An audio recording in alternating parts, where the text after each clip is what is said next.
ಇಲ್ಲೇನು ಎಂಎಲ್ಎ ಜೋಬಿದೆ ದುಡ್ಡು ಹಾಕಿಲ್ಲ. ಎಂಎಲ್ಎ ಮನೆ ದುಡ್ಡು ಹಾಕೋರ ಸರ್ಕಾರ ದುಡ್ಡು ಹಾಕಿರ್ತಕ್ಕಂಥದ್ದು. ತಿಮ್ಮೇಗೌಡರು ಅನುದಾನದಲ್ಲಿ ಬಸ್ ಸ್ಟ್ಯಾಂಡ್ ಕಟ್ಟಿರ್ತಕ್ಕಂಥದ್ದು. ಇದು ಎಂಎಲ್ಎ ಮಾಡ್ತಿರ್ತಕ್ಕಂಥ ದೌರ್ಜನ್ಯ. ಇದು ಎಂಎಲ್ಎ ಎಷ್ಟು ಮಾಡ್ತಾರೆ ದೌರ್ಜನ್ಯ. ಎಂಎಲ್ಎ ಸಾಯೋವರೆಗೆ ಎಂಎಲ್ಎ ಆಗಿರ್ತಾರ. ಎಂಎಲ್ಎ ಗುಂಡಗಳು ಇಟ್ಕೊಂಡು ಮಾಡಿರ್ತಕ್ಕಂಥದ್ದು.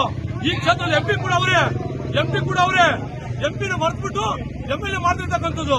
ಹಂಗಾರೆ ಎಂಪಿ ಬೇಕಾಗಿಲ್ಲ ಎಂಎಲ್ಎಗೆ. ಎಂಎಲ್ಎ ಏನ್ ಮಾಡ್ತಿರ್ತಕ್ಕಂಥ ಇದು ಮಾಡ್ತಿರ್ತಕ್ಕಂಥ ದೌರ್ಜನ್ಯ ಇದು.